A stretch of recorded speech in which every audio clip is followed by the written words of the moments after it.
श्री स्वामी समर्थ. सुप्रभात स्वामी भक्त हो. स्वामी भक्त हो.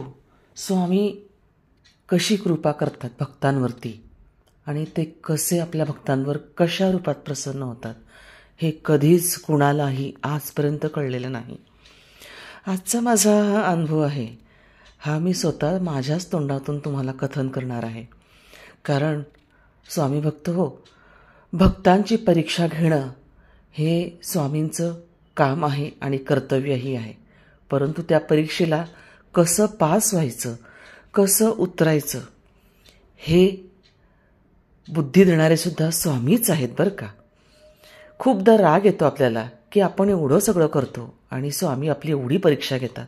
आज मी असं स्वामींचं काय बिनसवलं आहे किंवा काय बिघडवलं आहे, एवढी सेवा करून सुद्धा स्वामी असे का अनुभव देतात, असं आपल्याला कधी कधी खूप वाटत असतं.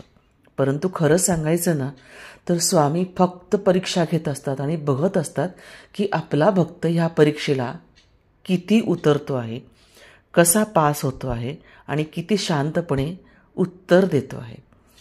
तुम्ही जितके शांतपणे त्याला उत्तर द्याल तितकं भरभरून तुम्हाला त्याचं फळ मिळतं.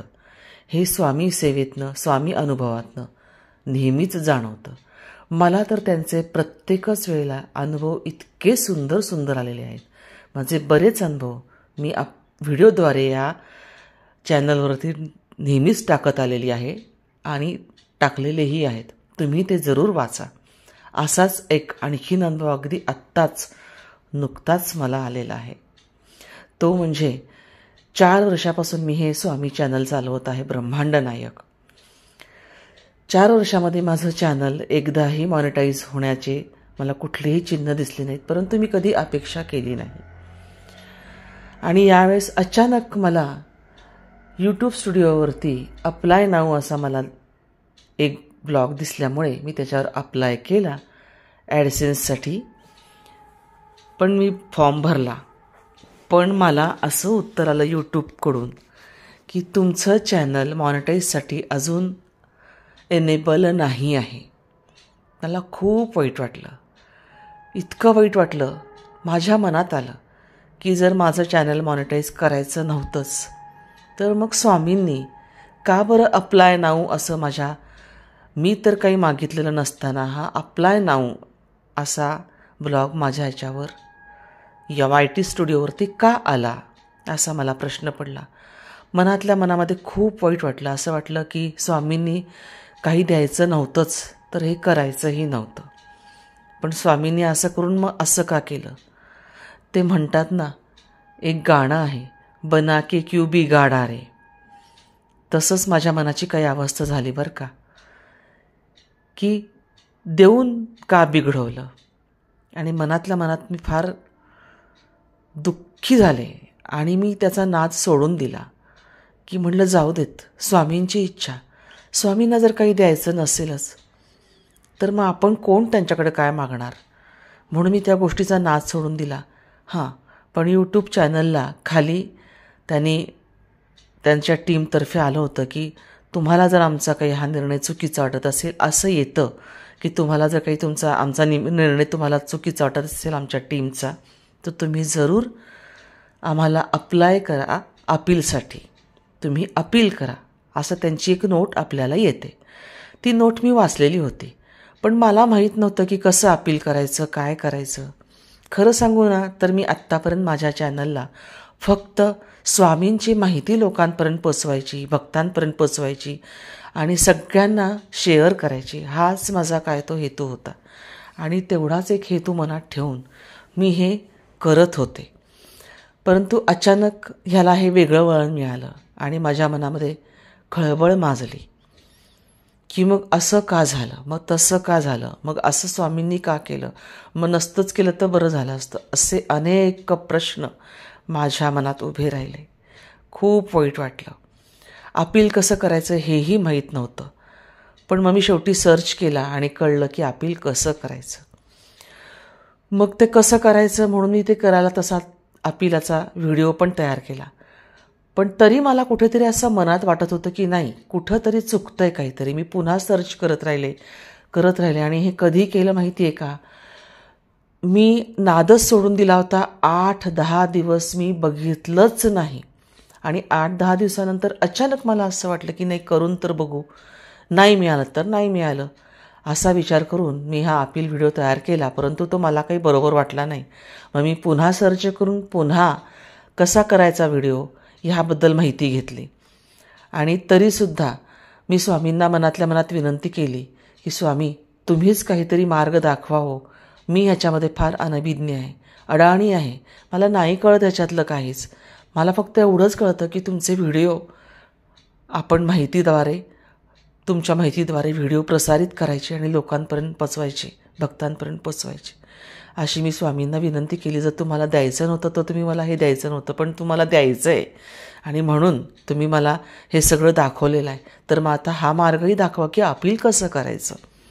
काय सांगू तुम्हाला भक्त हो, मी माझ्या नेहमीच्या मोबाईलवाल्याच्या दुकानात फोन केला.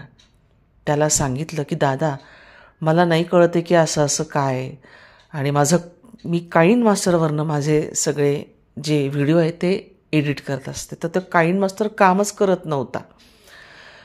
मी म्हणून त्या माणसाला फोन केला आणि म्हटलं, दादा मला ह्याच्याबद्दल काही सांगता का तुम्ही की माझं काईन मास्टर का काम करत नाही आहे. तर एरवी तो मला म्हणतो बरं का की तुम्ही दुकानात या ताई, तुम्हाला मी सगळं सांगतो. पण त्या दिवशी तो एकदम वेगळंच बोलला. तो मला म्हणाला की मी एक काम करू का, माझा भाचा खूप हुशार आहे, एक्सपर्ट आहे मोबाईलमध्ये, मी त्यालाच तुमच्याकडे पाठवतो. मला मनातनं खूप आनंद झाला. म्हटलं चालेल ना दादा, अगदी पाठवा. आणि काय सांगू, तो मुलगा 20 वर्षाचा संध्याकाळी माझ्याकडे आला आणि त्यांनी मला बरंच माहिती दिली. त्याप्रमाणे मी माझा अपील तयार केलं. मग परत मी त्या दुसऱ्या दिवशी काहीतरी अडचण आली म्हणून मी पुन्हा त्या मुलाला घरी बोलवलं. तो आला. मी सांगते तुम्हाला, माझा प्रत्येक वेळेला 3-3 तास त्या मुलाने माझ्यासाठी वेळ दिला आणि 3 तास वेळ देऊन त्या मुलाने माझ्याकडून सगळं करून घेतलं.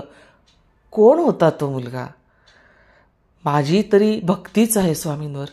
मी स्वामींना म्हटलंच होतं की स्वामी, तुम्हीच मला मार्ग दाखवा, तुम्हीच काहीतरी मदत करा. मी तरी असं मानते की त्या मुलाच्या रूपात स्वामी आले आणि त्यांनी मला हा मार्ग दाखवला. मी त्या मुलाने सांगितल्याप्रमाणे सगळा मी व्हिडिओ तयार केला. तो मुलगा दुसऱ्या दिवशी आला. त्यांनी माझा हा अपील व्हिडिओ बघितला आणि सबमिटही करून दिला एका क्षणात. त्याच दिवशी क्षणिक वेळ न लागता एका क्षणात तो व्हिडिओ त्यांनी सबमिट केला. आणि तो दिवस होता शनिवारचा. आत्ता हा जो शनिवार गेला त्या शनिवारचा त्या दिवशी त्यांनी व्हिडिओ सबमिट केला. मी तशी मला असं वाटत होतं मनातनं की शनिवारी करायचं की नाही, शनिवार हा वार चांगला आहे की नाही, असं मला वाटत होतं. पण मनात मी स्वामींचं नाव घेतलं. म्हटलं काही हरकत नाही आहे, करून टाकू. स्वामींना द्यायचं असेल तर वाराची काय गरज आहे, हा विचार करून त्या मुलाला म्हटलं मी तू सबमिट करून टाक. त्यांनी केला. तुम्हाला सांगते, मला परवाच्या दिवशी, आज आहे बुधवार, काल होता मंगळवार आणि परवा होता सोमवार, त्यांनी केलं शनिवारी सबमिट. मला सोमवारी उतरलं, तुमचं चॅनल आम्ही मॉनिटाईज करत आहोत. मला कोण आनंद झाला म्हणून तुम्हाला सांगू. माझ्या डोळ्यातनं अक्षरशः आनंदाने अश्रू घळाघळा वाहायचेच बाकी राहिले होते. टचकन डोळ्यात पाणी आलं की स्वामी इतकं आपलं लगेच आपल्याला प्रचिती देतात. एवढी मोठी प्रचिती स्वामींनी दिली. पुढं मॉनिटायझेशनमध्ये मला किती पैसे मिळतील, काय मिळतील, ह्याची मला आता चिंताच नाही राहिली हो. खरंच सांगते, जर स्वामींनी एवढं मला दिलं आहे तर हेच स्वामी पुढे मला ह्याच्यातनं अर्निंगही छान देतील, ह्याबद्दल मला विश्वास आहे. आणि म्हणून मी आज नाही त्या दिवशीच मी स्वामींचे घरी आल्याबरोबर मनापासून खूप खूप खूप धन्यवाद स्वामींना दिले, खूप आभार त्यांचे मानले. काय सांगू तुम्हाला, स्वामी कशी, कोणत्या स्वरूपात, कशा प्रकारे प्रचिती देतील काहीच सांगता येत नाही. ज्या मुलाने मला मदत केली त्याचं नाव होतं अब्रार. तो मुलगा मुसलमान होता. ह्याच्यावरून आणखीन एक गोष्ट शिकण्यासारखी आहे की स्वामींच्या शब्दकोशामध्ये जातपात काहीच नाही आहे, काहीच नाही. खरं अगदी मनापासून सांगू का, मला कधीच म्हणजे मी कधी कुठली जात नाही पाळली, परंतु नेहमीच माझ्या मनामध्ये असे एक प्रश्न उभा राहायचे की ही जी लोकं आहेत ही आपल्याला मदत करतील का. कधी अनुभव तर नाही आला, पण तो अनुभव या मुलाच्या रूपात स्वामींनी दिला. मी खरंच सांगते, जात काहीच नसती, माणुसकी हीच जात असते. या मुलाच्या रूपात स्वामींनी येऊन दाखवून दिलं की जातपात कुठलीच काहीच नसते. त्या मुलाने माझ्यासाठी त्याच्या परीक्षा चालू आहेत बरं का. तो मुलगा कॉम्प्युटरमध्ये आहे, काम करतो आहे आणि काहीतरी कॉम्प्युटरचा कोर्स करतो आहे, आय थिंक MCA. त्या मुलाने येऊन मला परीक्षा चालू असताना 3-3 तास देऊन मदत केली.